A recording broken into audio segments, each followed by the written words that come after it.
त्याच्यावरती तो राम तो कृष्ण येऊन बसला एकदा की काय होईल, विठ्ठलाची पाहो सर्वभूती. यासाठी नामदेव महाराजांच्या चरित्राचं उदाहरण आहे.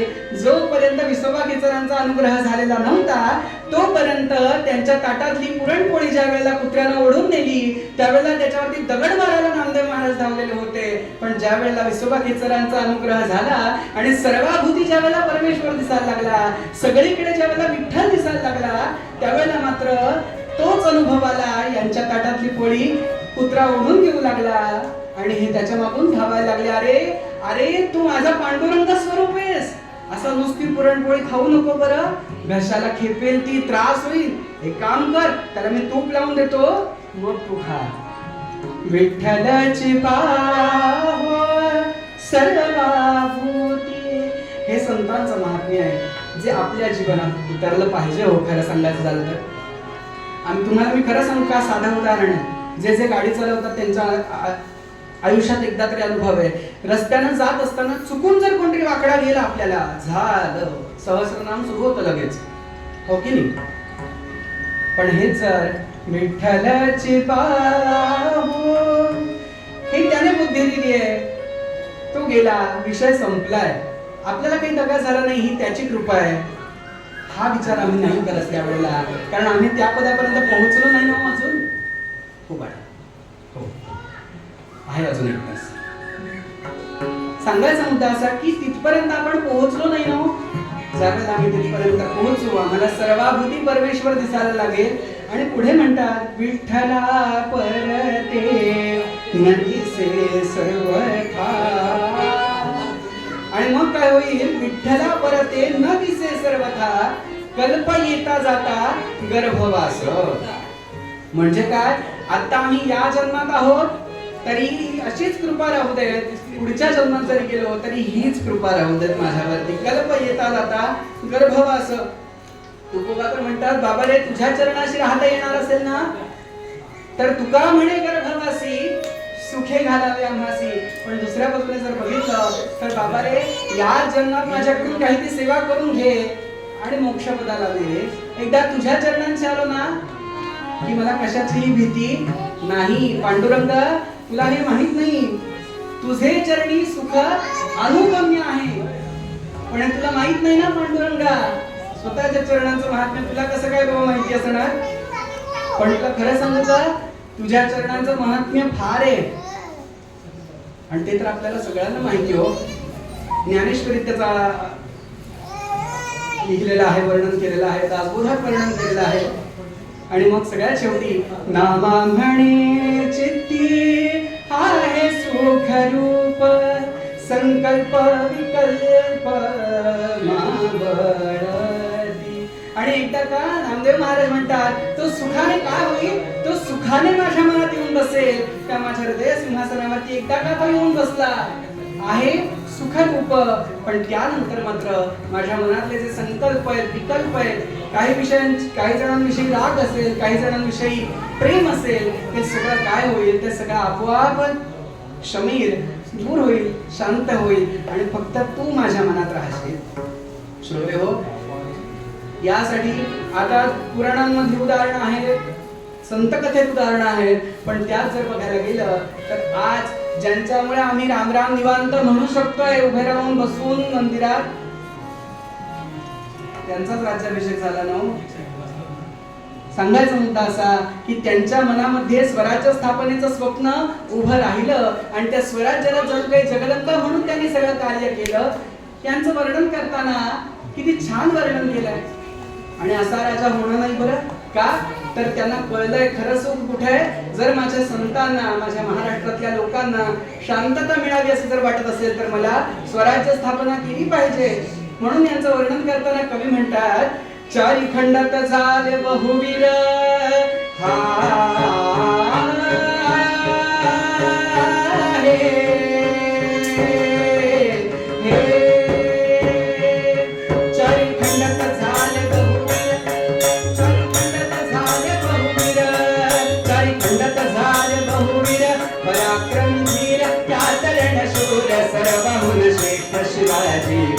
सर्वहुन श्रेष्ठ शिवाजी षड्गुणैश्वर्य संपत्ती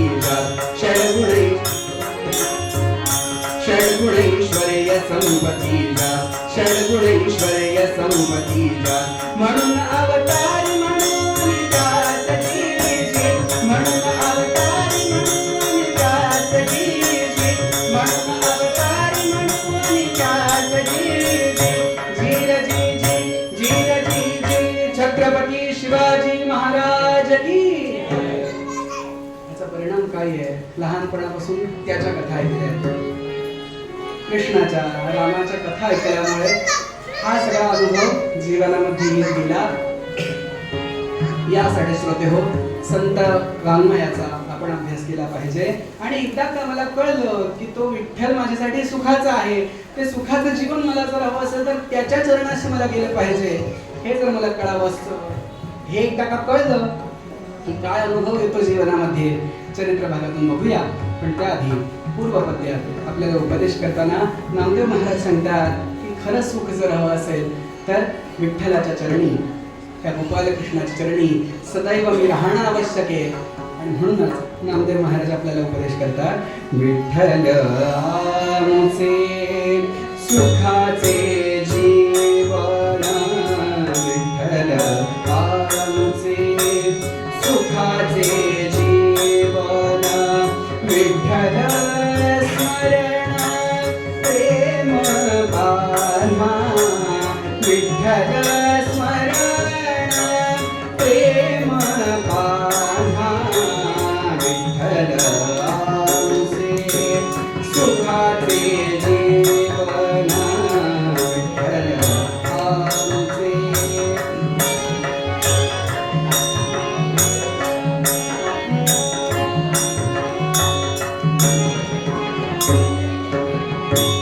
विठ्ठलची गावो गावो, विठ्ठलची धावो, विठ्ठलची गावो गावो, विठ्ठलची पाहो, विठ्ठलची पाहो सर्वाभूती, विठ्ठलची पाहो, विठ्ठलची पाहो.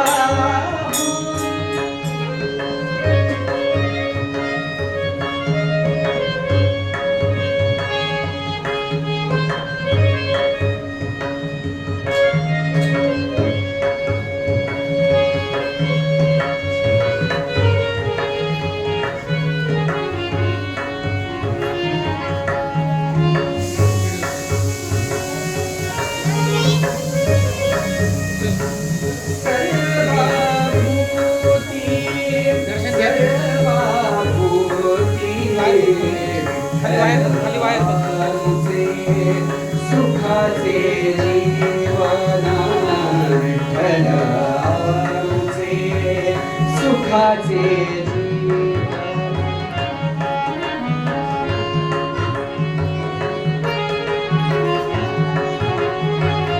विठ्ठल स्मरण प्रेम बांधा, विठ्ठल स्मरण प्रेम बांधा, विठ्ठल आमचे सुखाचे जीवन, विठ्ठल आमचे सुखाचे जीवन, विठ्ठल आमचे, विठ्ठल आमचे, विठ्ठल आमचे सुखाचे जीवन.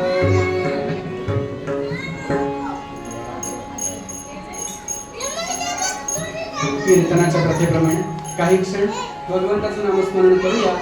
सगळ्यांनी ताठ बसा, मस्त बसा. डोक्यावरती 5 किलो दळणाचं वजन घेतल्यासारखे बसू नका. अहो, विश्वाचा विश्राम रे, स्वामी माझा राम रे अशाच्या मंदिरात बसलात ना, कशाची चिंता पाहिजे? सगळं बाहेर सोडायचं असतं. नाहीतर मग इथे बसलेला असतात, देवा बाहेर चप्पल रे बाबा, कालच घेतले 350 रुपयाचं. हा जर विचार राहिला तर आम्ही कसे परमार्थ करणार आहोत? तर माझा परमार्थ चांगला व्हावा असं जर वाटत असेल ना, तर हे सगळं मला सोडता आलं पाहिजे, सगळं बाजूला ठेवता आलं पाहिजे. एका हाताने दुसऱ्या हातावरती टाळी मुखानं नाम. का तर हीच टाळी जन्म मृत्यू ते टाळी, नाहीतर यम कवटाळी. संत इतके ग्रेट आहेत ना, संत अधलीमधली भीती काही ठेवत नाही. पडायला होईल, झाडायला होईल, डायरेक्ट यमाची भीती घालतात. मग तुमच्या मनात साधी गोष्ट येईल, बुवा तुम्ही एवढं सांगताय, तुम्ही एवढे टाळ कुठे जग हिंडत असता, तुम्हाला नाही को यम घेऊन जाणार? नेणार ना, सगळ्यांना घेऊन जाणार. आला त्याला जाणे आहे, सांग कुणी काय येथे राहे. म्हणजे सांगायचा मुद्दा असा की आलाय त्याला जाणं आहे, पण काय आहे माहितीये का, त्याच्यात जरा फरक आहे. आत्ताच्या मराठी भाषेत सांगाल तर there is a small difference, छोटासा डिफरन्स आहे. काय, जो नामस्मरण करतो त्याच्या जवळ पांडुरंग येतो, आईसारखा कडेवर घेतो आणि यमलोकापर्यंत नेऊन सोडतो. पण जो नामस्मरण करत नाही त्याच्या जवळ यम येतो, गाचकन उचलतो आणि पटकन वरती घेऊन जातो. एवढाच काय तो फरक आहे म्हणाले. त्यामुळे सगळ्यांनी ताठ बसा, मस्त बसा, मोठ्यानं गोपालकृष्णाचं नामस्मरण करूया आणि मग गोड अशा चरित्र भागाकडे जाऊया. गोपाला गोपाला देवकी नंदन गोपाला. बोला देवकी नंदन गोपाला, गोपाला गोपाला देवकी नंदन गोपाला. बोला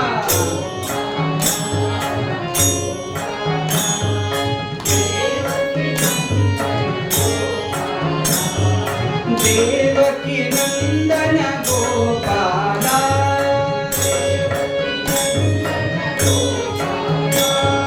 देवकी नंदन गोपाला,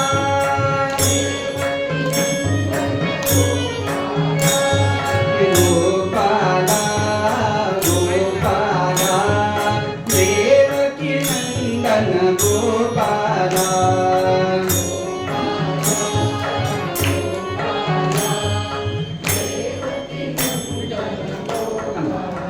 म्हणा गोपाला गोपाला देवकी नंदन गोपाला. बोला मोठ्याने, एकादशी फारच मानवली हो. गोपाला गोपाला देवकी नंदन गोपाला. मोठ्याने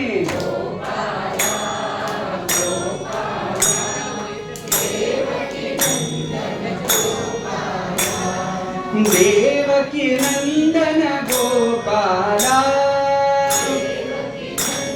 आवाज मोठा नाही तोपर्यंत थांबणार नाही. आम्ही आवाज मोठा होत नाही तोपर्यंत थांबणार नाही. देवकी नंदन गोपाला. वा बघा, गोपाला गोपाला देवकी नंदन गोपाला. बोला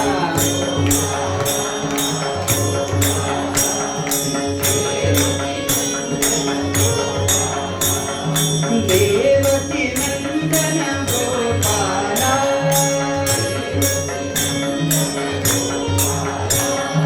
गोपाला गोपाला देवकी नंदन गोपाला.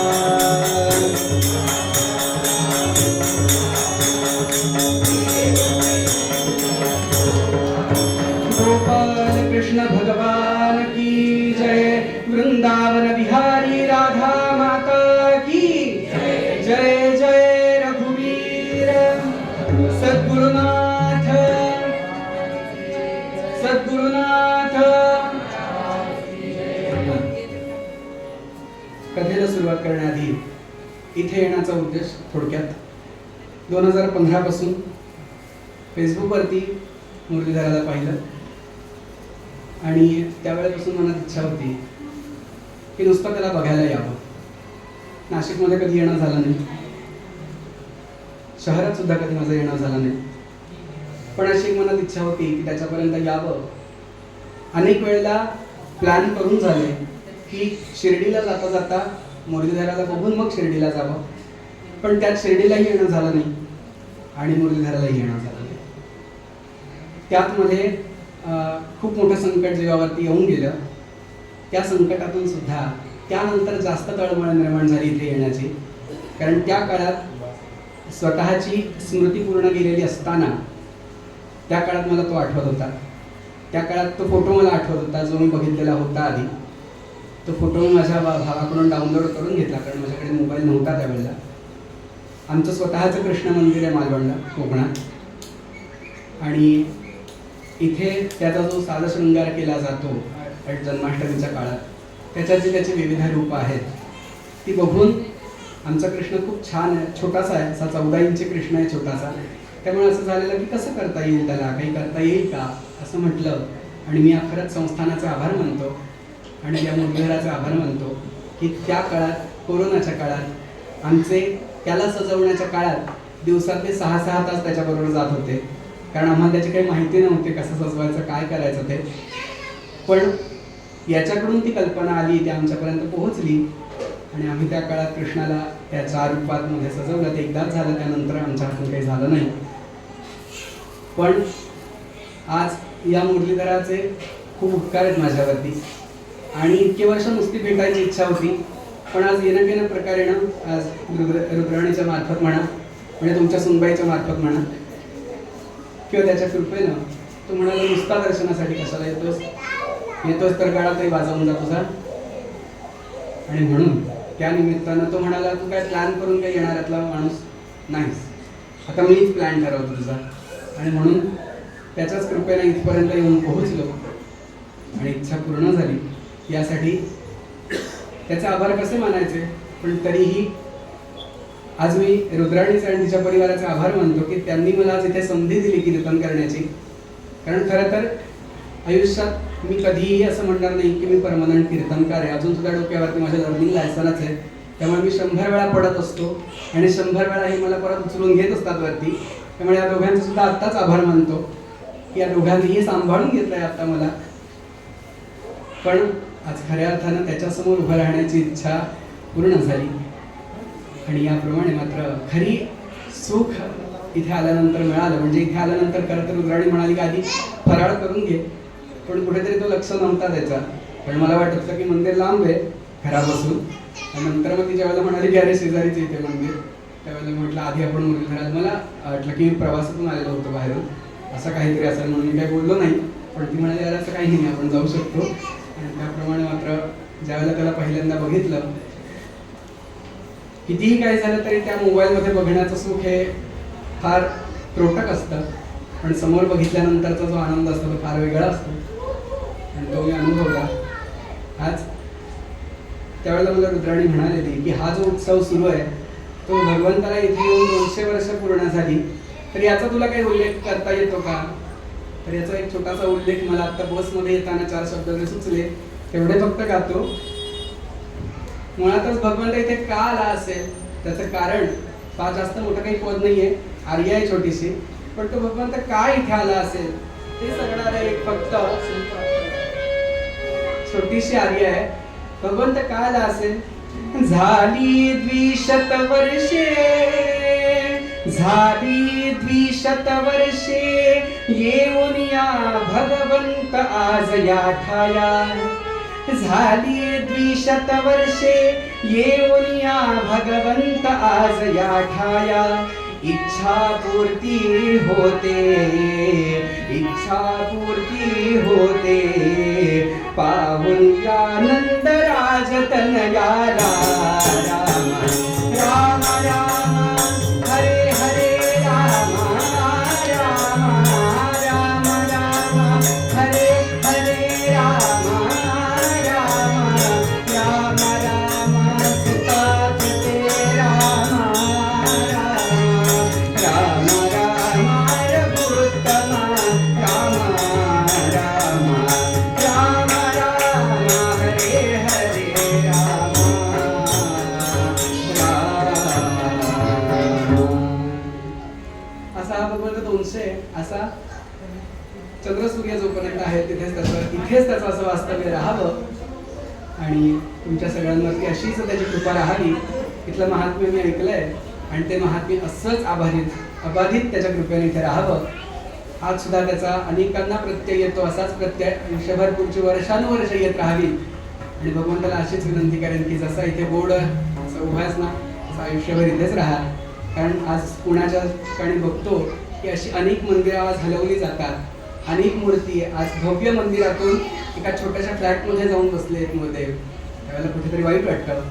पण असं इथे न होता हा जो भगवंत आहे तो असाच इथेच कायम या भव्य अशा मंदिरातच उभा राहावा एवढ्याच त्याच्या चरणी विनंती करतो आणि कथेला सुरुवात करतो. प्रभात झाली दिशा उजळल्या मावळली रजनी. प्रभात झाली दिशा उजळल्या मावळली रजनी. ब्रह्मांडाच्या नयनावरची ओसरली लाली. ब्रह्मांडाच्या नयनावरची ओसरली लाली. प्रभातीची वेळ आहे आणि प्रभातीच्या वेळी अनेक महिला हातात वेगवेगळ्या प्रकारचे कोण दुधाचा, कोण तुपाचा, कोण दह्याचा कलश घेऊन, काही जण हातात पूजेची तबक घेऊन लगबगीनं अगदी रावळाकडे जायला लागली. हो, रावळाकडे जायला लागली आणि प्रत्येक जण म्हणते, काय गो देव उठले असतील का ग? देव उठले नसतील ना तर प्रेमानं हाक मारली पाहिजे बरं. अशी पटकन हाक मारून चालायची नाही, घाबरत देव आपला. असं म्हणून प्रत्येकाचा काही ना काहीतरी संवाद सुरू आहे. असे जातायत चालतायत आणि कुठे आहेत बरं हे? याचं काही प्रमुख ठिकाण ठरलेलं आहे का? हो ना, हो. अगदी पुराणापासून जिचं वर्णन येतं. धीरचिली पंढरी, धीरचिली पंढरी, मग वैकुंठ नगरी, नगरी मग वैकुंठ नगरी, नगरी मग वैकुंठ नगरी. जेव्हा नभते चराचर, जेव्हा नभते चराचर, तेव्हा होते पंढरपूर, तेव्हा होते पंढरपूर. धीरचिली पंढरी, धीरचिली पंढरी, मग वैकुंठ नगरी, नगरी मग वैकुंठ नगरी, नगरी मग वैकुंठ नगरी. धीरचिली पंढरी मग वैकुंठ नगरी असं जिथं महात्म्य सांगितलं जातं. अशा या पंढरपुरातून या अशा बायका राजमार्गावरून जात होत्या. अहो, जिकडे तिकडे बघावं तर दिव्यांचा लखलखाट दिसत होता. हो, दिव्यांचा लखलखाट, दारात मोत्याची रांगोळी अनेकांनी काढलेली होती. आणि अशा या वाटेवरून सगळ्या भगिनी चालत चालत चालत चालत रावळापर्यंत येऊन पोहोचल्या. मात्र रावळाची दारं उघडली गेलेली होती. सगळ्या बायका आल्या, सगळ्यांनी साहित्य समोर ठेवलं. मात्र पुजारी लोक आता पूजा करायला सुरुवात करणार होते. सगळ्या बायका समोर बसल्या आणि बायका म्हणू लागल्या, काय उठा पांडुरंगा, उठा पांडुरंगा, प्रभात समयोपातला.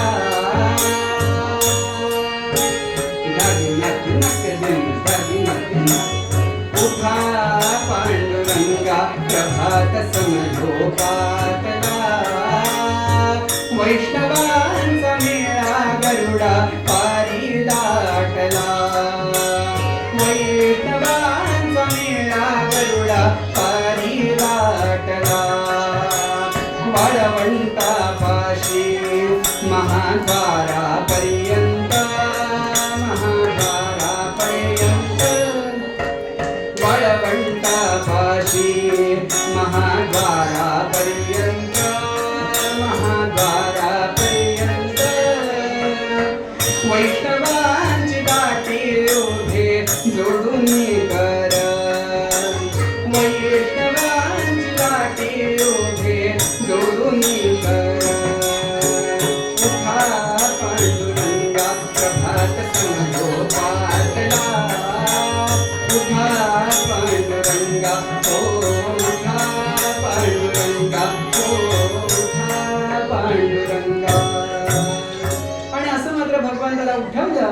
भगवंताला उठवल्यानंतर काकडा ओवायला गेला भगवंताला, आणि भगवंताला काकडा ओवायला गेल्यानंतर भगवंताचं स्नान सुरू झालं.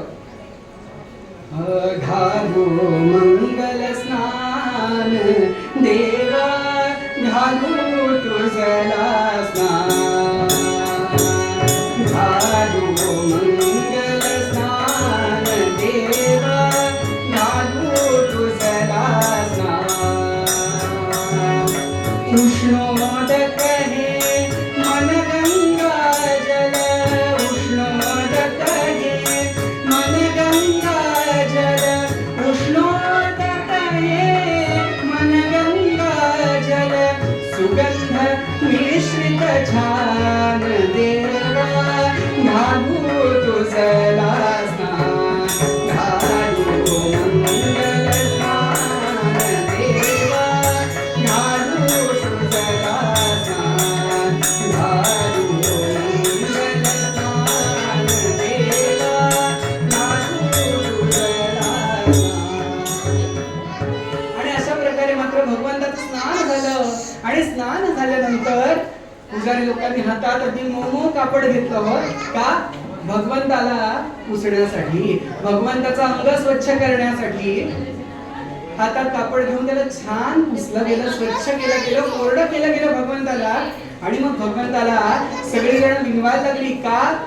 नित्य नवा पोशाख करी, किती नटवर नटला श्रीहरी.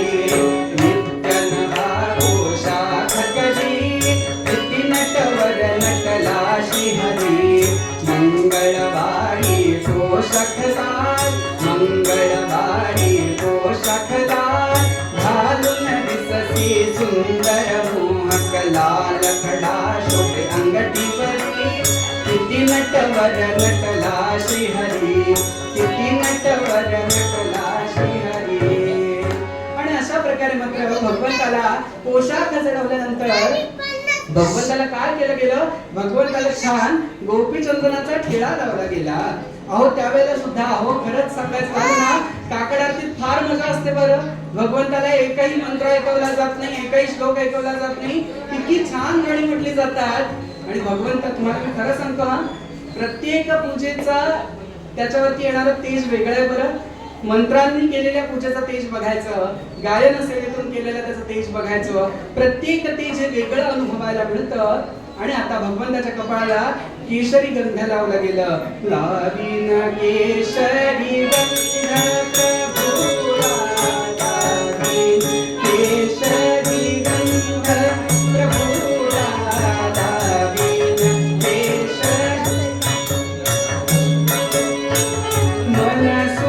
मनसुमनांचे कस्तुरी केशर, मनसुमनांचे कस्तुरी केशर, रंगात होईन रंग प्रभूला, रंगात होईन रंग प्रभूला, लावीन केशरी गंध प्रभूला, लावीन केशरी गंध. आणि अशा प्रकारे मात्र गंध लावल्यानंतर भगवंताला वेगवेगळ्या प्रकारची पुष्प अर्पण करण्यात आली, पुष्पमाला अर्पण करण्यात आली. आणि सगळ्यात शेवटी धूप दीप झाला आणि देवासमोर नैवेद्य ठेवला गेला. आणि देवाला सगळेजण विनवायला लागले. हो, जय रे कृष्णा तूप न खिचडी, जय रे कृष्णा जय, जय रे कृष्णा तूप न खिचडी, जय रे कृष्णा जय. मोत्याचा थाट मांडते रे, मोत्याचा थाट मांडते रे, चांदीच्या ताटामध्ये वाढते रे, चांदीच्या ताटामध्ये वाढते रे. श्रीखंडवडी त्याची तुला गोडी, श्रीखंडवडी त्याची तुला गोडी, देते नंदना जय. जय रे कृष्णा तूप न खिचडी, जय रे कृष्णा जय, जय रे कृष्णा तूप न खिचडी, जय रे कृष्णा जय.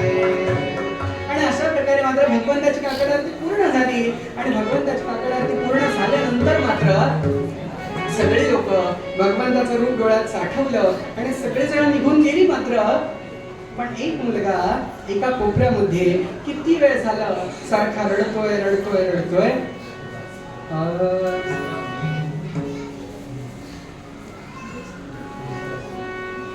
मला सांगायचा मुद्दा की तो मुलगा एका कोपऱ्यात उभा राहिला आणि रडतोय रडतोय रडतोय. काय झालं काही कळत नाहीये. आणि त्याच्या तो मुलगा कसा आहे बरं, गुडघ्या एवढं धोतर नेसलंय, अंगात छान बंडी घातलीये, डोक्यावरती बुक्क्याचा टिळा, गोपीचंदनाचा टिळा, गळ्यात तुळशीची नाळ आणि टोपी असा घातलेला तो छोटासा मुलगा. तो रडतोय रडतोय रडतोय. पांडुरंगाकडे बघतो रडतो बघतो रडतो. आणि बरोबर दुसऱ्या कोपऱ्यामध्ये एक छोटी मुलगी उभी आहे. ती मुलगी विचार करते की गेली काही वेळ झाला तर हा रडतो का बरं मुलगा. ती मुलगी कशी होती बरं, परकर पुलक घातलेलं होतं, 2 वेण्या घातलेल्या होत्या, त्याला गजरा माळलेला होता छान, आणि कपाळावरती रुपया एवढं कुंकू लावलेलं होतं बरं. आत्ताच्या काळात कुंकू गेलं, आली टिकली. ती सुद्धा टिकली तर टिकली, नाहीतर बघा. सांगायचा मुद्दा असा की अशी ती टिकली नव्हती, कपाळावरती रुपया एवढं कुंकू लावलेलं होतं. तुम्हाला मी खरं सांगतो बरं, आपल्यावरती ही जी संकट येत आहेत ना, त्याचं कारण हे बरं. आज जर तुम्ही कपाळावरती, पुरुषांनी सुद्धा कपाळावरती अबीर लावायला, अष्टगंध लावायला सुरुवात करा. लोक काहीही म्हणू द्या. आज बघा ना, इतर धर्मियांमध्ये लोक अगदी समोर बसून, जगाच्या समोर बसून नमाज पडायला त्यांना लाज नाही वाटत. खरंच हा त्यांचं महात्म्य आहे बरं. मी त्यांचा मोठेपणा नाही गाते, पण ते आपलं काम करायला लाजत नाही. त्यांना माहितीये की काही जरा ते संध्याकाळच्या वेळेला माझ्या जिजस समोर मला काही जरा तरी मेणबत्ती लावली पाहिजे, आणि ते लावतात नाही. मान सगळं काम बाजूला ठेवतात. आज त्यांच्या घरातल्या आया बघा, त्या आया त्यांचं मुलं आलं घरात की सांगतात, थांब हातपाय धू, काही ती प्रे करायची ती कर, तुला जेवायला वाटते, हवं ते करून वाटते, पण आधी प्रार्थना कर. पण आज आपल्या हिंदू धर्माचं खूप वाईट आहे हो. ह्या आपल्या घरातली आई म्हणते, जाऊ दे रे, देव घेईल समजून, देव आपलाच आहे, जाऊ दे, आज नाही केलीस तरी प्रार्थना चालेल, पोट हाच परमेश्वर, ये बस जेवायला. का? आज जुनी जी लोक आहेत ना, त्यांनी आठवा, पूर्वीच्या काळात एक शिक्षा होती. ती शिक्षा फक्त एकाला होत नव्हती, घरातल्या सगळ्या माणसांपैकी एकाने जरी रामरक्षा नाही ना म्हटली तरी रात्री अख्खं घर उपाशी झोपत होतं. अशी शिक्षा होती पूर्वीच्या काळात. एवढं नको. माझं म्हणणं नाही, रामरक्षेला 3 मिनिटं लागतात हो, अगदी सुपरफास्ट, अगदी नेत्रावती सोडून दिला तरीही चालेल, पण रामरक्षा म्हणत चला हो संध्याकाळची. पूर्वीच्या काळात घराघरातून रामरक्षेचं शुभंकरोतीचे स्वर ऐकायला यायचे. आज माझ्या बाबतीतली गोष्ट सांगतो. आज जर कपाळावरती कुंकू, माझी गोष्ट आहे, कॉलेजमध्ये मी ज्या वेळेला कपाळावरती कुंकू लावून गेलो त्यावेळेला माझी चेष्टा झालेली आहे. पण अशा काळात जर मी माझी चेष्टा बघत बसलो तर मी माझा धर्म कसा जपणार, कधी जपणार? माझं म्हणणं नाही मोठा लावा असं ठष्ट, ठीक आहे, कपाळावरती टेकवा ना, घाम येतो ना, खिशात एक डबी ठेवा ना अबीराची, तोंड धुतल्यावरती लावा ना कपाळावरती. तुम्हाला वाटेल की का दर्शन बाबा इथे येऊन तत्वज्ञान शिकवतोयस. हे तत्वज्ञान नाहीये. आज माझं हे कर्तव्य आहे. मी जर कीर्तनकार असेल तर हे तुमच्यापर्यंत पोहोचवणं म्हणजे हात जोडून विनंती आहे. जर असंच जर हिंदू धर्म जर अबाधित ठेवायचा असेल ना तर हे छोटी छोटी कामं आपल्याला केली पाहिजेत, पुरुषांपासून स्त्रियांपर्यंत सगळ्यांना. तुम्हाला कदाचित हे अवमानास्पद वाटेल, क्षमा करा, पण माझी तुम्हाला कळकळीची आज मुरलीधरासमोर विनंती आहे की घरातल्या मुलांच्या डोक्यावरती, कपाळावरती अबीर, कपाळावरती अष्टगंध, कुंकू लावायला सुरुवात करा. त्याला म्हणावं नाही, काही झालं तरी तू हे लावून जायचं, कोणी चिडवलं तर मी बघतो काय करायचं, पण हे कपाळावरती लावा. आमचे बुवा सांगतात, त्यांच्या गमतीचा भाग आहे, फार जास्त सिरियस नको, सगळं जरा गमतीचा भाग. आमचे बुवा एकदा कीर्तनासाठी गेलेले होते.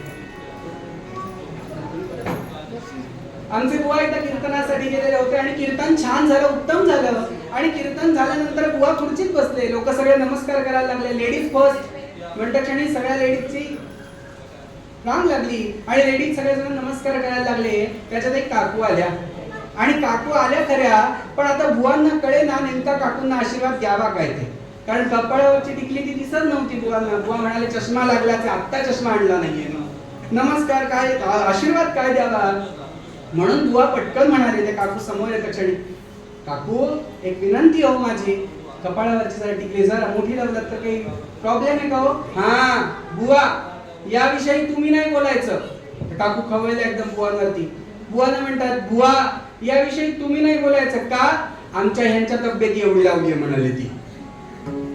अहो हसावं, हसायला काही इथे बंदी नाहीये, हसवायला तर हसावं. कीर्तनात काही हसायला पण बंदी नाही, रडायला पण बंदी नाही, फक्त बोलायला बंदी.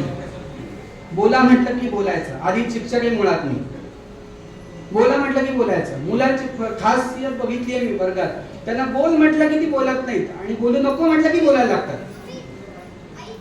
असो. आणि अशी मात्र कपाळावरती रुपया एवढं कुंकू लावलेलं होतं. ती मुलगी बघतीये, हा मुलगा रडतो रडतो. ती त्याच्या जवळ आली आणि त्याला प्रश्न केला, लेका तू का बरं रडतोस, तू का बरं रडतोस. तो म्हणाला, अगं हा हा हा माझा पांडुरंग ना किती गोड दिसतो नाही, नुसतं बघत राहावं आणि नुसतं बघत राहावं त्याच्याकडं. त्याच्यावरती ती पटकन मुलगी म्हणून गेली, बाबा रे तुझं नाव काय. अगं माझं नाव ना नामदेव, मला नाम्या म्हणतात पंढरपुरात. दामू शेट्टींचा मुलगा मी, गोणाईचा मुलगा. असं होय. तुला एक प्रश्न विचारू का. तू प्रश्न जाऊ दे, तू कोणत्या आधी सांग. मी जनी. बरं प्रश्न काय होता तुझा. अरे माझा एक प्रश्न आहे, एवढा दगडाच्या देवाला बघून इतका रडायला लागलास, दगडाच्या देवाला बघून इतका रडायला लागलास, प्रत्यक्षात देवाला बघितलंस तर काय करशील रे, काय करशील. आणि नामदेव पटकन बोलून गेला, अगं प्रत्यक्षात सुद्धा मी देवाला बघितलाय, तो माझ्या बरोबर बोलतो, माझ्या बरोबर दूध पितो. अगं माझ्या हातून जेवलाय सुद्धा म्हणाले एकदा. चल म्हणा काहीतरीच काय सांगतोस. अगं हो खरंच जेवलाय माझ्या हातून. असं होय, मग मला दाखवशील का रे देव. आणि इथून मात्र गुरु आणि शिष्याची परंपरा सुरू झाली, म्हणजे त्यांच्यातलं नातं दृढ व्हायला सुरुवात झाली. आणि जनाई म्हणाली, त्याने विचारलं ना तुझं नाव काय. ती म्हणाली, मी जनी. राहतेस कुठे. या मंदिरातच पडून असते. मंदिराची फरशी म्हणजे गादी आणि पांडुरंगाच्या कृपेचा पांघरून घेऊन या मंदिरातच पडून असते म्हणाले मी. असं होय, मग एक काम करतेस का, तू माझ्या घरी येतेस का राहायला. संत आहेत बरं, कारण ते ऐकून त्यांच्या डोळ्यात पाणी आलेलं होतं नामदेवांचं. आणि नामदेवांनी विचारलं, माझ्या घरी येतेस का राहायला. थांब म्हणाले. तसेच धावत धावत गेले, घरी गेले, घरून परवानगी काढली आणि धावत धावत परत आले आणि म्हणाले, चल माझ्या घरी राहायला चल. आई म्हणाली, येऊ देत. पोरगा लेकरू एकटं राहणार तिथं, येऊ देत माझ्या घरी. तर जनाबाई म्हणाली, मी येईन तुझ्या घरी राहायला, पण मला देव दाखवशील का रे तू. हो दाखवीन की म्हणाले. बघ 2 दिवसावरती दिवाळी आली आहे, त्या दिवशी देवाला घरी जेवायला बोलवून घेतो, त्यावेळेला तू बघ बरं देवाला. असं आहे, खरंच तुझ्या घरी देव जेवायला येतो. हो येतो की म्हणाले, का नाही येणार. असं ऐकलं मात्र तिला इतका आनंद झाला. आणि आता दोघेही जण धावत धावत धावत घरी आली आणि गोणाईनं तिला राहायला एक छोटीशी खोली दिली, शेजारची खोली दिली. त्याच्यात जनाई राहायला लागली. स्वभाव बघा किती निर्मळ. जनाई गोणाई पाशी आली आणि गोणाईला हात जोडून सांगते, माते मला तुमच्यावरती ओझं होऊन नाही राहायचं, तशीही तुला भरपूर कामं पडतात ना. उद्यापासून घरातली धुळी भांडी आणि कपडे मी करते, घरातला केरवारा मी देते तुला करून, तू फक्त जेवण करण्याचं काम कर. ही संत प्रवृत्ती आहे. कधीही आपल्यावर आपलं ओझं दुसऱ्यावरती होता कामा नाहीये. आणि बरोबर ते जाणलंय जनाईनं. आणि दुसऱ्या दिवशीपासून सेवा सुरू झाली मात्र. आणि आता दुसऱ्याच दिवशी सकाळी पूजा वगैरे झाली आणि नामदेव गोणाई समोर घिरट्या घालायला लागले. इकडे तिकडे घिरट्या घालायला लागले.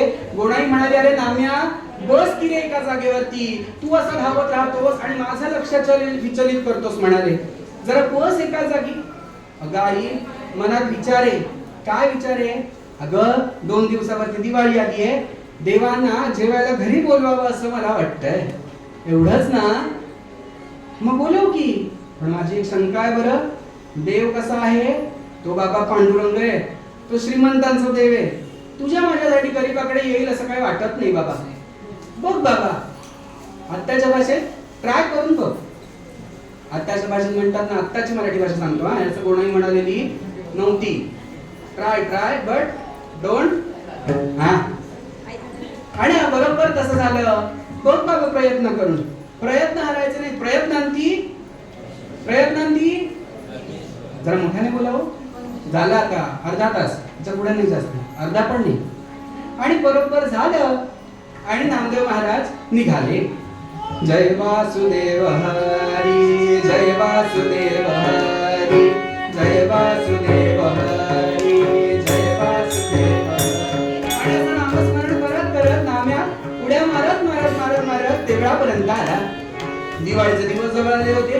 ही मोठी लाईन लागलेली होती, देवासमोर रांग लागलेली होती. एवढ्या रांगेतून मी कधी देवापर्यंत पोहोचावं आणि देव मला कधी भेटावा. म्हणाले, जी कामं सरळ होत नाही, जी कामं टेबलाच्या वरून होत नाही, ती कामं टेबलाच्या खालून करावी लागतात. पण ऐका, हेतूच चांगला असला पाहिजे. नाहीतर डॉक्टरही पोट फाडतो आणि चोरही पोट फाडतो. पण त्याला त्या हेतू दोघांचाही वेगळा असतो. डॉक्टरला म्हणता का बरं माझ्या बाबांचं पोट फाडलं असं म्हणतो का आपण? नाही ना, बाबांना चांगलं करण्यासाठी आहे ना. आणि म्हणून नामदेव महाराज, गमतीचा भाग सोडा, नामदेव महाराज मागच्या दाराशी आले आणि पटकन आतमध्ये घुसले आणि देवासमोर येऊन उभे राहिले. आणि देवाला विचारतात, देवा अहो एक विनंती होती. काय विनंती होती? की बघा ना, 2 दिवसावरती दिवाळी आली आहे.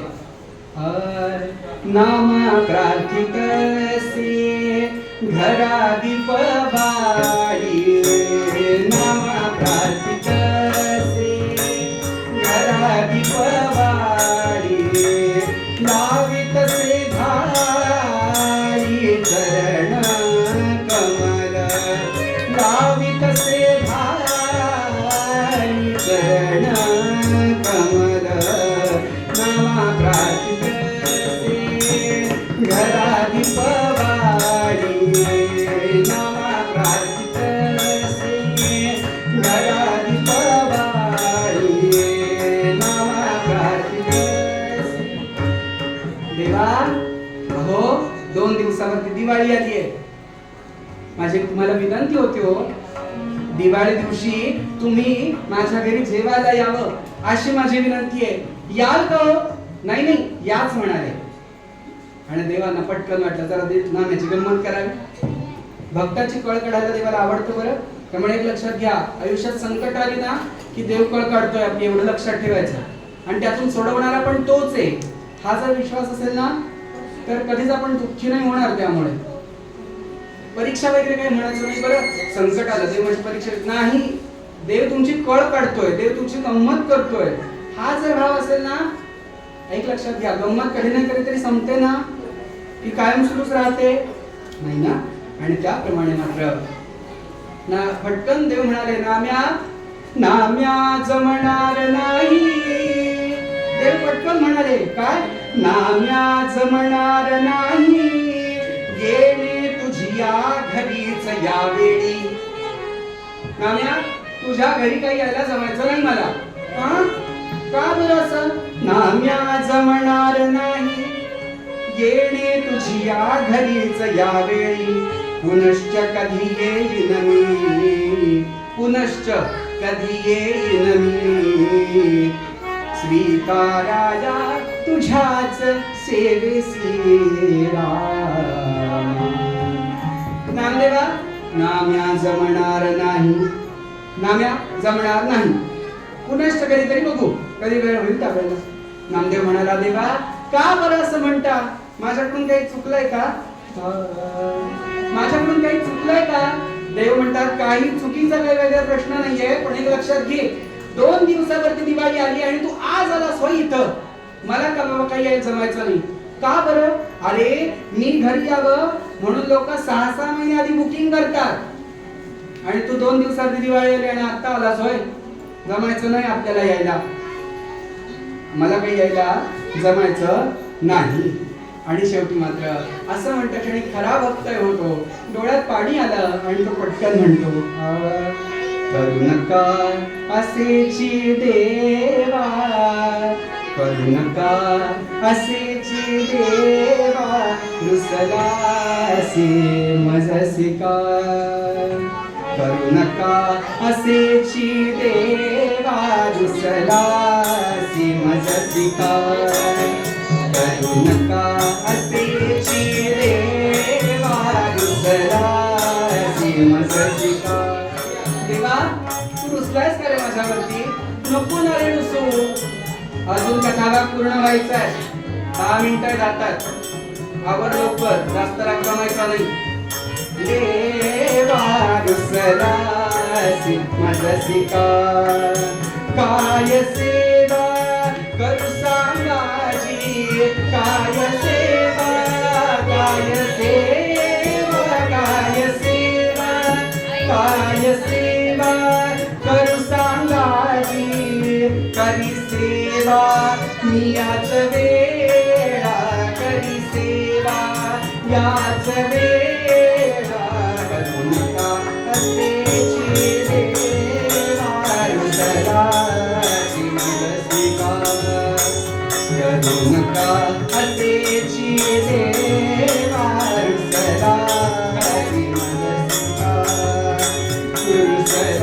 रुसलासी मजसी काय. रुसलासी मजसी काय. देवा नको ना असं करून. या ना माझ्या घरी. आणि शेवटी हो नाही करता करता करता देव म्हणाले येईन, पण सगळ्यात शेवटी येईन. चालेल का? हो देव येत आहेत ना, हे महत्वाचं. तुम्हाला वेळ होईल त्या वेळेला या. सकाळपासून तयारीत राहतो. पहाटे आधी जमलं आधी या, पण दिवाळी दिवशी माझ्या घरी या. देव म्हणाले हरकत नाही, जा आता घरी. 2 दिवसांनी दिवाळी आहे. आणि असं म्हटलं मात्र दुसऱ्या दिवशी परत आठवण करायला नामदेव हजर. देवा उद्या दिवाळी आहे, येताय ना? हो रे बाबा. विसरतात ती माणसं असतात, देव कधी विसरत नाही. माहितीये ना, तूच सांगतोस ना जगाला सगळं. हो म्हणाले उद्या या ना? हो येतो म्हणाले. आणि दुसऱ्या दिवशी मात्र प्रातःकाळी पंचपंचवृषा काल झाला. जिकडे तिकडे मोत्याची रांगोळी काढली गेली. दीपावली दिव्यांची आवली म्हणजे रांग सगळीकडे दिसायला लागली. भगवंताची काकड आरती झाली. सगळे उपचार झालेत. मात्र हळूहळू प्रभातीची वेळ सरली. दुपारची वेळ जशी जवळ यायला लागली तशी गोडाईनं आठवण केली नाम्याला. अरे नाम्या, देव म्हणाले येणार आहेत म्हणून. काय बरं थाट केला असेल नैवेद्याचा? अगं वरण भात चटणी कोशिंबीर 4 भाज्या आणि महाराष्ट्राचं लाडकं खाद्य म्हणजे पुरणपोळी. त्यावेळेला काय अंजलीचं भांडण नव्हतं ते गरगर फिरवायचं. त्यावेळेला 1 किलोचं मरण म्हणजे 4 बायकांचं मरण असायचं त्या काळात. आणि त्याप्रमाणे मात्र हे सगळा घाट घालून त्या गोडाईनं छान पैकी पुरणपोळीचं पुरण तयार करून ठेवलेलं होतं. लाटी तयार करून ठेवलेली होती. देव आले की छान गरम गरम पोळी देवांच्या पानात वाढेल बरं, अशा विचारात होती मात्र. आणि अशा विचारात असताना नाम्याला आठवण केली. नाम्या, अरे जरा एकदा बघ, देवाला आठवण करून येत आहेत ना. आणि म्हणून नामदेव महाराज निघाले. जय वासुदेव हरी, जय वासुदेव हरी, जय वासुदेव. आणि असं नामस्मरण करत करत करत नामदेव महाराज गावात येऊन पोहोचले. अहो दिवाळीच्या आदल्या दिवशी एवढी मोठी रांग होती, तर त्यापेक्षा चौपट रांग देवळाच्या पुढे गेलेली होती. पुन्हा जी कामं पुढून होत नाही ती कामं देवळाच्या खालून करायची म्हणून नामदेव महाराज मागून पटकन आत घुसले आणि आतमध्ये घुसून देवापर्यंत येऊन उभे राहिले. आणि देवाला विचारतात, देवा आज दिवाळीचा दिवस आहे, येताय ना? घरी जेवणाचा थाट घातलेला बेत केलेला आहे जेवण. नाम्या, अरे बघतोयस ना रे एवढी मोठी रांग गेली समोर, एवढ्यात काही मला यायला जमायचं नाही. आणि तेवढ्यात बडवे मंडळींनी पडदा टाकला. होतो नव्हतं ते सगळं जमा केलं आणि निघून गेले तिथून. दिवाळी दिवशी पांडुरंगाचं मंदिर हे 24 तास उघडं असतं. एक्स्ट्राची माहिती. आणि त्याप्रमाणे मात्र काही क्षणासाठी विश्रांतीसाठी पडदा पडला. पण नाम्याला पण तिथून बाजूला करणार नव्हतं. नामदेव भगवंताला म्हणतात की भगवंता, अहो येताय ना जेवायला. नाम्या, साधा विचार कर, इथून मी गेल्यानंतर इथं कोण उभं राहील म्हणाले. सगळीकडे बोलबाला होईल, देव हरवले, पोलीस मंडळी येतील इथपर्यंत. काय करायचं? इथून गेल्यानंतर इथं कोणतरी उभा राहणारा पाहिजे. कोण आहे का जरा बघून ये पंढरपुरात. नाम्याला ते खरंच वाटलं. नामदेव महाराज परत धावत अख्खं पंढरपूर फिरून आले. आतमध्ये आले म्हणतात, देवा कोण नाही मिळालं मला. कोण नाही मिळालं? मग एक काम करतोस का, आता तूच इथे उभा राहा माझ्या जागी. तू इथे उभा राहा, मी जातो तुझ्या घरी. नाही देवा, तुझा देव पण तुला लपला, मला जमायचं नाही. मग ठीक आहे, मग मी काही येत नाही तुझ्या घरी. आता बरोबर अडकीत पकडलं हो नामदेवांना. नामदेव म्हणाले हरकत नाही, करा आपले उभे. आणि बघा आवडी असली भगवंताची की काय होतं बघा. आणि आता पांडुरंग स्वतः विटेवरून खाली उतरतात, नामदेवांना विटेवरती उभा करतात आणि आपले सगळे अलंकार नामदेवांना घालायला सुरुवात करतात. आजपर्यंत कधीही गळ्यातली कौस्तुभाची माळ, कौस्तुभ वैजयंतीची माळ भगवंतांनी कधीही गळ्यातून काढलेली नाही. ती सुद्धा काढून भगवंतांनी नामदेवाच्या गळ्यात घातली मात्र. आणि नामदेवाच्या गळ्यात डोक्यावरती आता तो 5 किलोचा मुकुट ठेवायचा होता, तो काढला आणि त्या नामदेवाच्या डोक्यावरती ठेवला मात्र. नामदेव पुटकन खाली बसला. नामदेव म्हणाला की देवा हे नाही सहन होते बाबा, केवढं वजन आला, नाही जमायचं बाबा मला. नाम्या, देव व्हायचं असेल तर हे सगळं सहन करावं लागेल. हे 5 किलोचं डोक्यावरती घ्यावं लागेल. विचार कर, अशी 28 युग मी उभा इथं, काय माझी हालत झाली असेल विचार कर. माझा नाही रे कोण विचार करत. गळ्यात एवढे मोठे मोठे म्हणून हार घालतात, नाही विचार करत माझा कधी. तू तरी विचार कर बाबा, जरा बघ, देव होऊन बघ. आणि त्याप्रमाणे मात्र नामदेवाला उभा केला. नामदेव कसा बसावरती उभा राहिले हो नामदेव महाराज. आणि सगळे अलंकार घातले आणि देव म्हणाले चल आता मी जातो, पटकन जेवून येतो घरी जाऊन. आणि म्हणून मागच्या दारापर्यंत गेले, पुन्हा तसेच मागे आले. आणि नाम्याला सांगतो, नाम्या एक लक्षात घे, तू विटेवरती उभा राहिलायस. विटेवरचा देव कधीही बोलत नाही, हलत नाही, हसत, खात तर त्याहून नाही म्हणाले. त्यामुळे दिवाळीचे दिवस आहेत, समोर लाडू, चिवडा, चकली, शंकरपाळ्या, खूप काय काय येईल. खायचं, शिवायचं, हलायचं हा.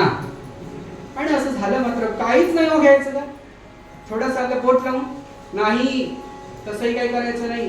बरं म्हणाले हरकत नाही. तसेच गेले, पुन्हा मागे आले. नाम्या अजून एक गोष्ट सांगायची राहिली, एक लक्षात घे. समोर येऊन तुझ्या समोर कोणतरी काहीतरी मागेल, तथास्तु वगैरे म्हणायचं नाही. माझ्या विटेचा परिणाम व्हायचा आणि उगाच मला पावावं लागायचं. त्याला म्हणाले तथास्तु वगैरे काही म्हणायचं नाही. आश्वासना द्यायची नाही. उद्या सकाळी चोर येईल आणि म्हणेल दिवाळीचे दिवस आहेत, रात्री चोरीला जाणार आहे, पाठीशी उभा राहा म्हणून. आणि तू म्हणशील तथास्तु आणि जावं लागेल मला, जमायचं नाही. हे सगळं मान्य आहे का? हो होते, सगळं मान्य आहे. तुम्ही जाताय ना, लवकर जावा, कोणाही वाट बघते तिकडे. आणि निघाले ते देव निघाले. पण आता असेच कसं जाणार, म्हणून देवाने आपला आजच्या मराठी भाषेत सांगायचं तर कॉस्ट्युम चेंज, ड्रेपरी चेंज. काय केलं बरं? खांद्यावरी घोंगडी, हातामध्ये काठी, खांद्यावरी घोंगडी, हातामध्ये काठी.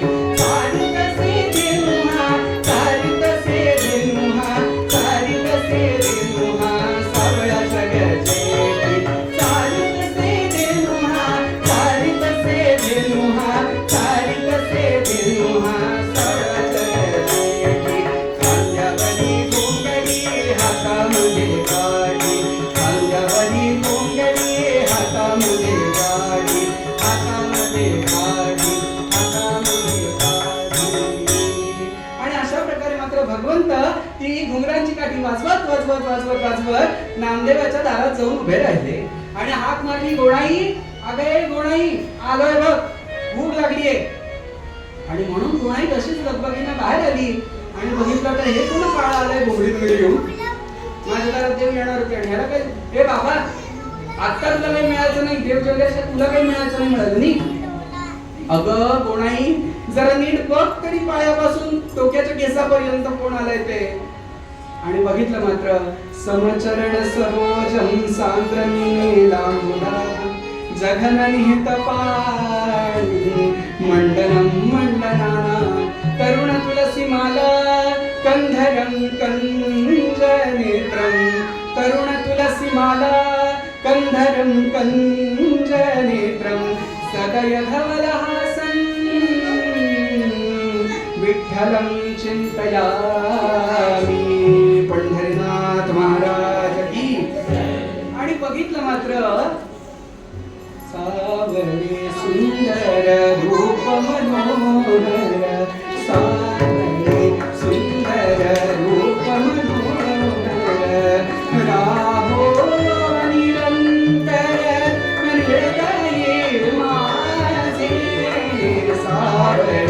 सुंदर रूप मनोहर. आणि असं मात्र तो पांडुरंग बघितला, हाताला धरलं आणि हे गोडाई आतमध्ये घेऊन गेली. आणि गोडाई आतमध्ये घेऊन गेलेली असताना जरीला सांगून ठेवलेलं होतं, एक लक्षात घे, देव ज्या वेळेला येतील त्यावेळेला ओळखायचं कसं, गुण काय देव आलेल्याची. ज्या वेळेला घरात अबिराचा वास पसरेल, मुख्याला वास नसतो, अबिराला वास असतो.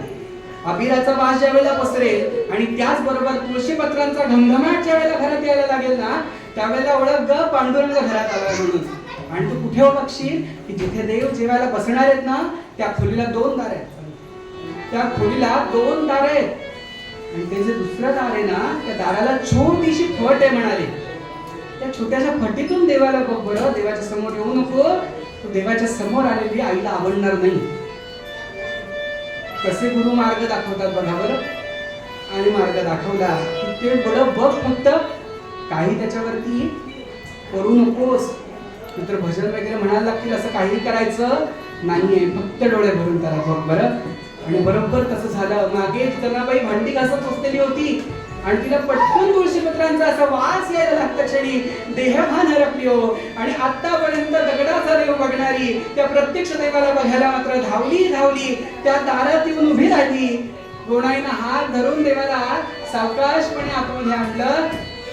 समोर पाट मांडलेला होता, वरती ताट, रांगोळीचा थाट, उत्पत्त्यांचा घमघमाट, असं सगळं वातावरण तिथं बघितलं.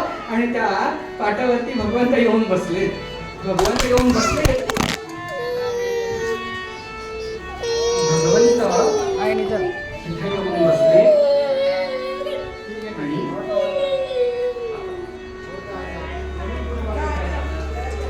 श्रीराम भगवंत तिथे येऊन बसले. मात्र तेवढ्याच जनाबाईचं लक्ष गेला.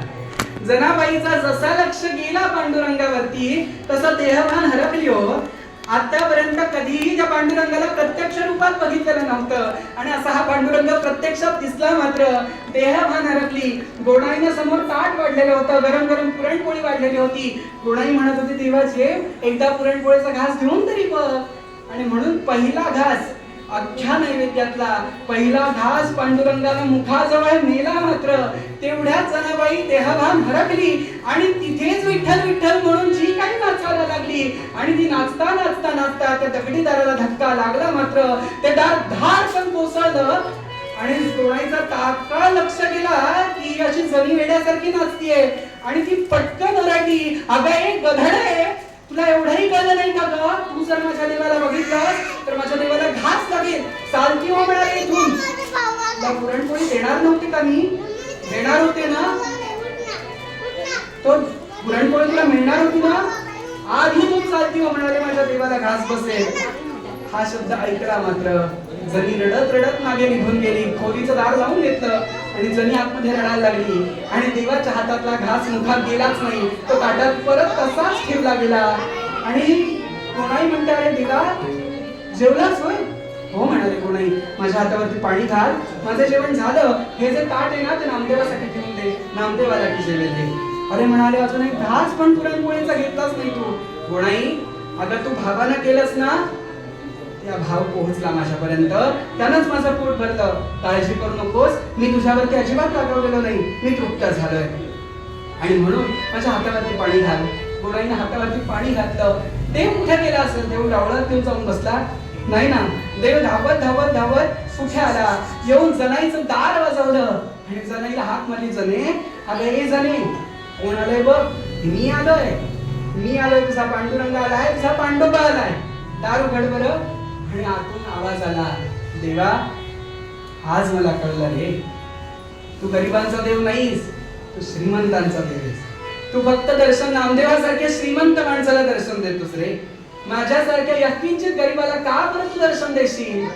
मला नाही दर्शन, तू माझ्यासाठी नाही आलास इथे. अगं जणी, तुझ्यासाठी मी इथपर्यंत नामदेवाला मी कधीही भेटतो ग, पण माझी जणी अशी नाही मला येऊन भेटू शकत. हे मला माहितीये, आज तुझ्यासाठी मी इथे आलो. दार उघड बरं, मला तुला बघायचंय.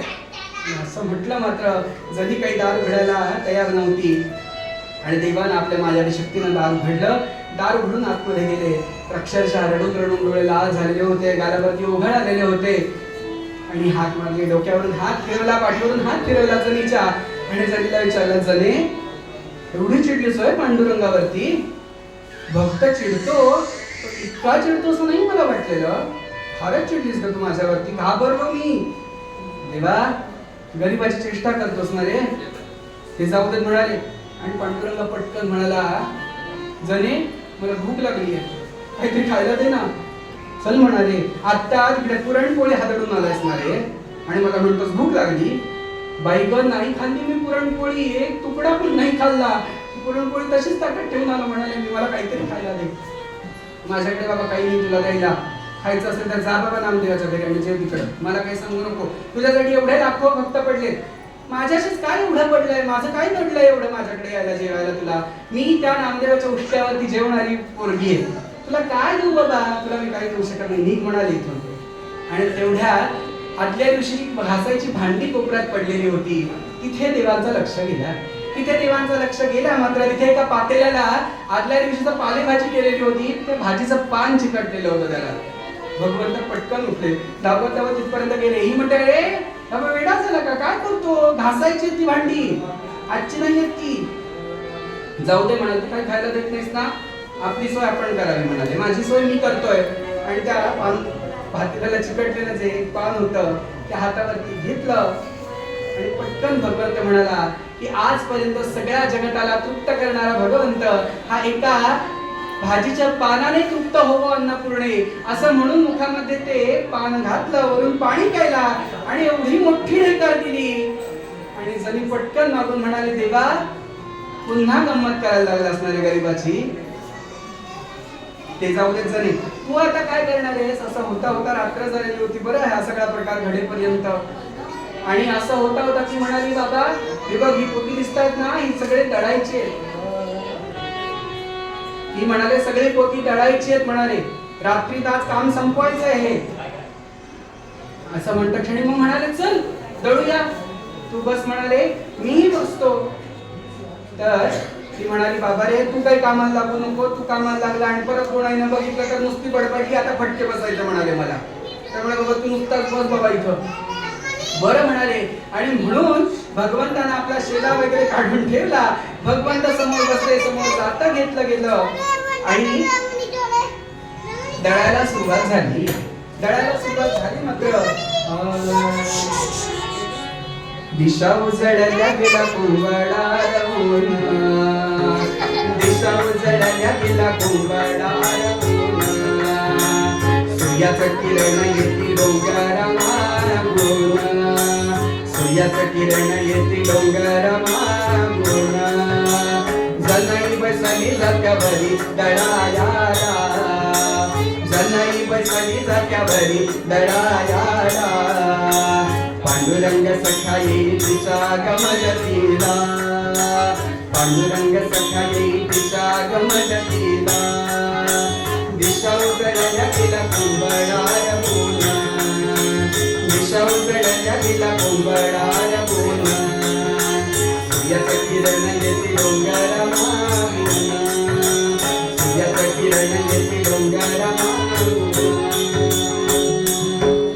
आणि अशा प्रकारे मात्र इथे दळण सुरू झालं आणि चर्चा सुरू झाली. माया काय, ब्रह्म काय, अद्वैत काय, अद्वैत काय, अशी जनाबाईची आणि भगवंताची चर्चा सुरू झाली. आता बघूया, इकडचा सीन संपला, तिकडं काय झालं असेल. विचाराय नामदेव महाराज कटीवरती हात घेऊन, कपाळावरती तो 5 किलोचा मुकुट घेऊन बिचारे उभे. लोक येतात, समोर वेगवेगळ्या प्रकारचे पदार्थ ठेवतात. त्या पदार्थांकडे बघायचं नाही, हलायचं नाही, बोलायचं नाही, चव घ्यायची नाही. बिचाराच्या पोटात कावड ओरडायला लागलेलं हो. आणि असं होता होता मध्यरात्र उलटायला आली हो, अजून देव आले नाही. आणि पडदा पडला. पडदा पडला. आता थोड्या वेळात काकड आरती सुरू होणार म्हणून पडदा पडला. पडदा पडला मात्र नामदेव तसा पटकन खाली उतरला. या कोपऱ्यात काही आहे का, त्या कोपऱ्यात काही आहे का, विटेच्या मागे काही ठेवलंय का, सगळीकडे शोधायला लागला हो. कुठं काही नाही हो. बडवे मंडळींनी सगळं पुसून घेऊन गेले हो तिथून, काही मिळणार. इथलं सांगत नाहीये बरं, इथं कोण बडवे असेल तर माफ करा. हा, तर पुढं सगळं साफ करून घेऊन गेले हो. आणि बिचारा विटेवरती बसला. वाट बघतो आता देव कधी येतील, देव आता येतील की नंतर येतील, आता येतील की नंतर येतील असं म्हटलं मात्र रखुमाई मंदिरात बसून विचार करते. मान्य आहे बाबा, दिवाळी आहे, ओव्हर टाइम आहे, किती ओव्हर टाइम म्हणाले, काहीतरी त्याला लिमिट आहे, बघितलं पाहिजे जाऊन. म्हणून मात्र रुक्मिणी माता कशी निघाली हो? अहो दिवाळीचा दिवस होता हो, असतील नसतील कपाटातले तेवढे सगळे दागिने काढलेले होते, सगळे दागिने गळ्यात घालून छान पैकी अंबाडा घातलेला होता, मस्त पैकी वेणी त्याच्यावरती आणि लाल चुटुक पैठणी रुक्मिणी मातेनं नेसली आहे, पायात पैंजण. आणि अशी मात्र रुक्मिणी माता निघाली. सावर अंबाबाई पैठणीचा गोड ग, सावर अंबाबाई पैठणीचा गोड ग, सावर अंबाबाई पैठणीचा गोड ग, पैठणीचा गोड ग, पायामध्ये चाळ ग, पैठणीचा गोड ग, पायामध्ये चाळ ग, सावर अंबाबाई पैठणीचा गोड ग, सावर अंबाबाई पैठणीचा गोड ग.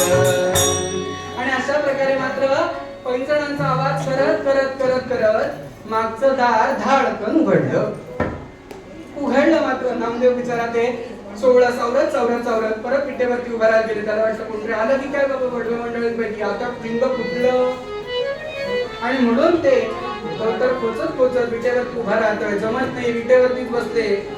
आणि रुक्मिणी माता लांबूनच बघतीये आणि विचार करते, असं कसं झालं म्हणाले, जाताना तर देवांची प्रकृती व्यवस्थित होती म्हणाले, एका दिवसात देव एवढे बारीक कसे झाले म्हणाले, नुसतं गडबड आहे, बघितलं पाहिजे. म्हणून थोडी पुढे गेली मात्र आणि पटकन ओरडली, नाम्या अरे तू इथे कसा, हे कुठं गेले आमचे वॉन्टेड की काय म्हणाले, कुठं? आई काही काळजी करू नकोस, काल दुपारी गेलेत माझ्या घरी जेवायला, किती वेळाचं जेवण येतात मला माहित नाही ग बाई, पण अजून आले नाहीये. आई अगे आई मला भूक लागलीये ग, मला भूक लागलीये. आज जगताचं पालन करणारी आई, डोळ्यात पाणी येतं दिवाळी दिवशी, का तर माझा लेकरू उपाशी आहे. आल्या पावली अन्नपूर्णा पुन्हा मागे गेली आणि चांदीचं ताट पंचपक्वान्नांनी भरून घेऊन आली आणि नामदेवासमोर ठेवलं. आणि नामदेवाला म्हणते, नाम्या खा बरं, भूक लागली ना तुला, खा. नाही म्हणाले, मी नाही खाऊ शकत. का बरं खाऊ शकत नाही? नाही, देव जाताना सांगून गेले, हलायचं नाही, बोलायचं नाही, खायचं नाही, असं काय काय सांगून गेलेत म्हणाले.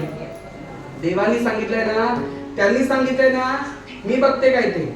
आज जर ते तुला हे खाल्ल्यामुळे जर ओरडले तर पुढचे 364 दिवस माझ्याच हातचं जेवायचंय त्यांना म्हणाले.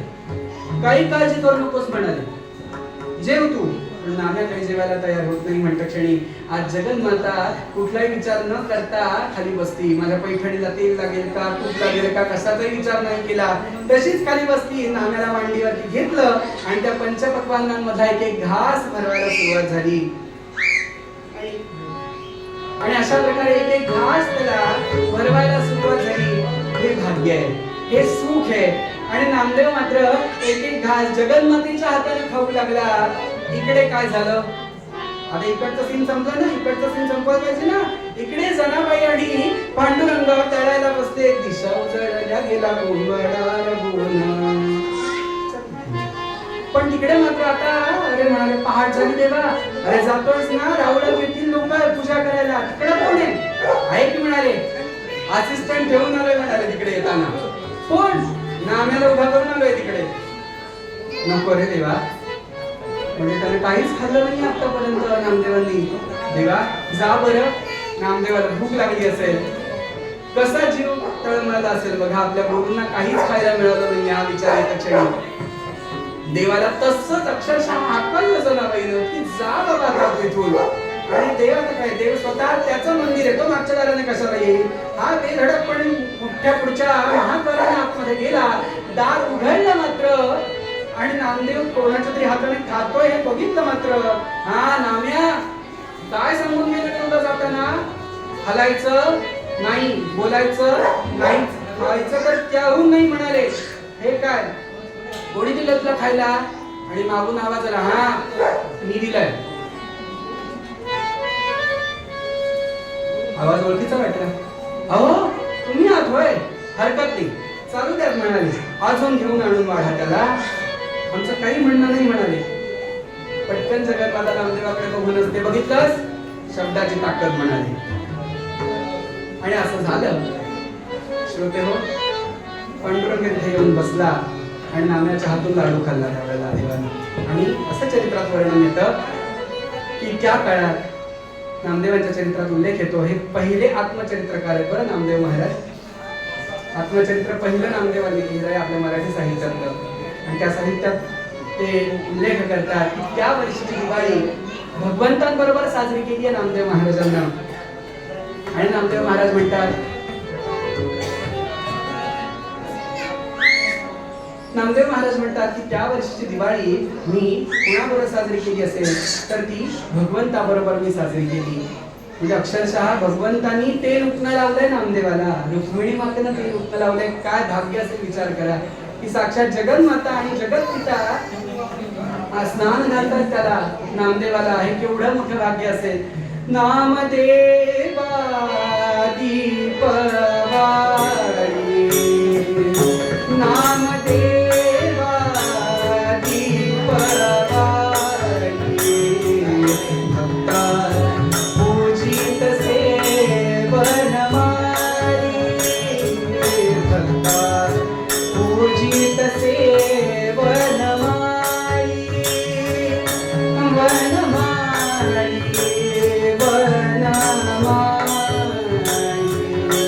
नामदेवा दीपवाळी, नामदेवा दीपवाळी, भक्ता पूजित सेवनमाळी, भक्ता पूजित सेवनमाळी,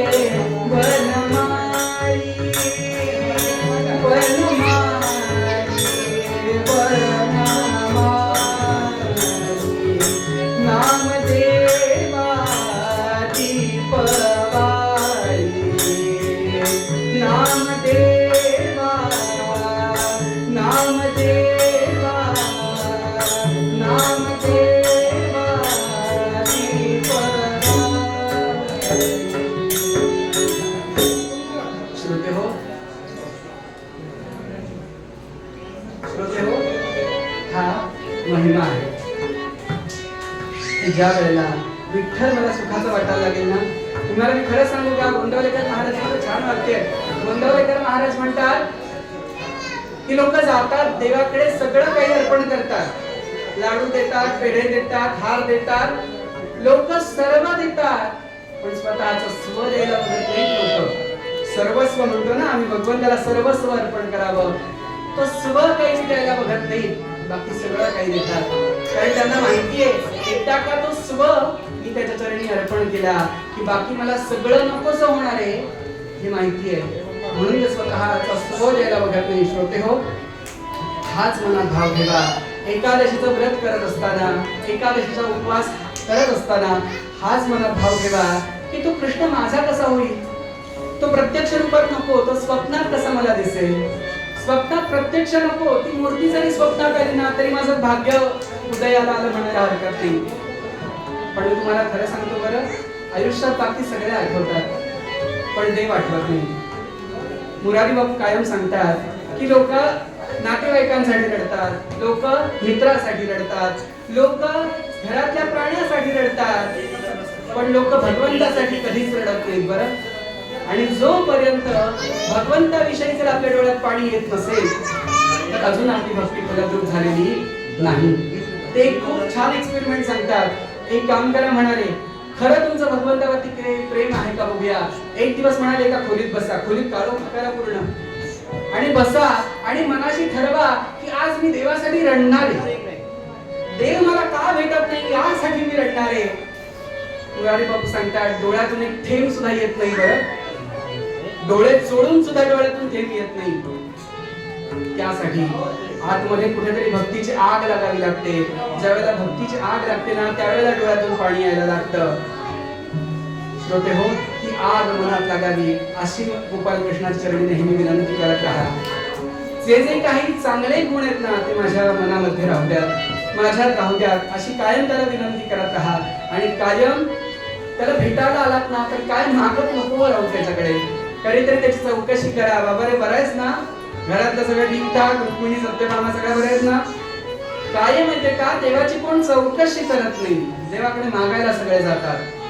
ती चौकशी करून तर बघा, सांगायची वेळ येणार नाही. संत म्हणतात तो सर्वज्ञ आहे. एकदा की त्याची चौकशी करायला सुरुवात करा, तो मागून फिरल्याशिवाय राहणार नाही. फक्त यासाठी मला काय झालं पाहिजे, विठ्ठल हे आमचं सुखाचं जीवन आहे हे मला कळलं पाहिजे. हा जो उपक्रम आहे, आज भगवंताला इथे येऊन 200 वर्ष पूर्ण होत आहेत आता, आणि 2028 मध्ये मंदिराला पूर्ण होत आहेत. सांगायचा मुद्दा असा की तो इथे आला म्हणून हातून सेवा घडायला लागली. तो इथे येऊन बसला म्हणून आजूबाजूच्या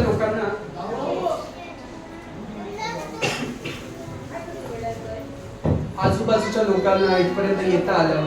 काही क्षण का असेना आपण त्याच्या सहवासात राहायला लागलो, त्याच्या सोबत राहायला लागलो. श्रोते हो, हेच त्याचा आधार कायम मनात राहा. आणि हा उत्सव असाच अविरत चालू द्या अशी फक्त भगवंताच्या चरणी एक विनंती करतो. आणि मुळात म्हणजे कीर्तन सुरू ठेवा. मला हा उपक्रम फार आवडला की दर एकादशीला कीर्तन होणं. कारण आताच्या काळात काही गावात कीर्तन बंद करण्यात आली आहेत. कीर्तन बंद केली गेली आहेत. पेपरात अशा बातम्या येतात ठळक की अमुक अमुक गावातलं कीर्तन बंद करण्यात आली, कीर्तन होणार नाही यापुढे अख्ख्या गावात, असं ग्रामपंचायतीने नियम काढले. श्रोते हो, ही आपली परंपरा आहे, ही आपल्या संतांची परंपरा आहे. ही पुढे वाढवली पाहिजे, ही आपल्या मुलांपर्यंत पोहोचवली पाहिजे. खरं तर खूपच पुढे गेलोय मी, सगळ्यांच्या माफी मागतो की माझ्यामुळे खूप वेळ पुढे गेला. त्यामुळे फक्त एकच लक्षात घ्या, एवढा वेळ झाला ते भगवंताचाच नाही झालं ना, एवढं फक्त मनात ठेवा. झालेली सेवा भगवंताच्या चरणी अर्पण करतो. जे चांगलं आहे ते माझ्या आई वडिलांचं आहे, माझ्या गुरूंचं आहे, माझ्या गोपाल कृष्णाचं आहे. जे वाईट आहे ते माझं आहे, जे वाईट आहे ते माझं मला देऊन टाका. जे चांगलं आहे ते मनात साठवा, रुजवा, त्याप्रमाणे वागण्याचा प्रयत्न करा. असंच त्याच्यावरती प्रेम करत राहा. आणि असंच प्रेम करत राहिला तर कोणी तुम्हाला कुठल्या कशाचीच कमतरता भासू देणार नाही. म्हणूनच पूर्वपद्यात आपल्याला उपदेश करताना नामदेव महाराज म्हणतात, विठ्ठला मूचे सुखाचे जीवन, विठ्ठला मूचे सुखाचे जीवन, विठ्ठल स्मरण प्रेम पान्हा, विठ्ठल स्मरण प्रेम पान्हा, विठ्ठल सुखाचे जीवन, विठ्ठल मूचे सुखाचे जीवन, विठ्ठल मूचे सुखाचे जीवन, सुखाचे जीवन, सुखाचे जीवन.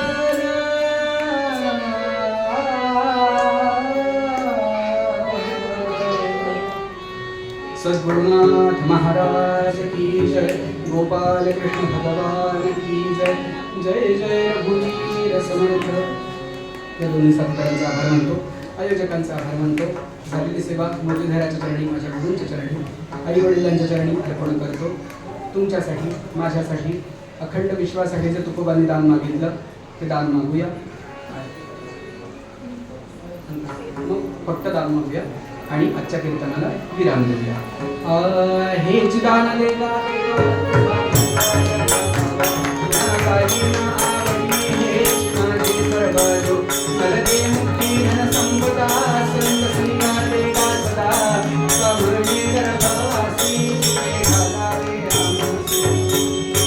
सदा सर्वदा योग तुझा घडावा, तुझे कारणी देह माझा पडावा. उपेक्षू नको गुणवंता अनंता, रघुनायका मागणी हिची आता. जय जय रघुवीर समर्थ. गोपाल कृष्णाचा श्लोक म्हणण्याआधी एक विनंती माझ्याकडून राहिली. खरं तर भैरवीनंतर कीर्तनकारांना काही बोलू नये, पण तरीही बोलतो. क्षमस्व. हा जो उत्सव सुरू आहे, ही कीर्तनं जी आहेत ती कसं असतं, फक्त कीर्तनकार समोर दिसत असतो, वादक समोर दिसत असतात, पण यासाठी अनेक गोष्टी मागून गरजेच्या असतात.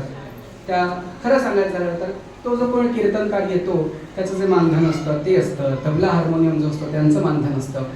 जर इच्छा असेल, स्वतःच्या मनात इच्छा झाली की आज गोपालकृष्णाला येऊन 200 वर्ष पूर्ण झाली आणि त्याच्या कृपेनं माझ्या घरात भरपूर सुख आलं, हा जर विश्वास मनात असेल तर या कीर्तनासाठीचं जे यजमानपद आहे ते स्वीकारावं आणि ते खऱ्या अर्थानं स्वीकारावं.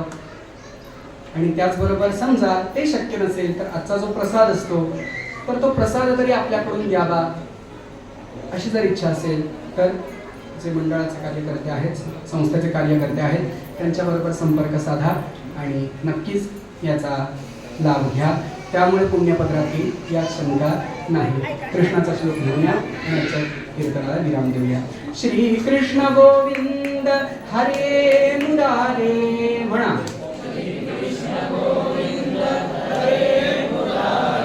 हे नाथ नारायण वासुदेव,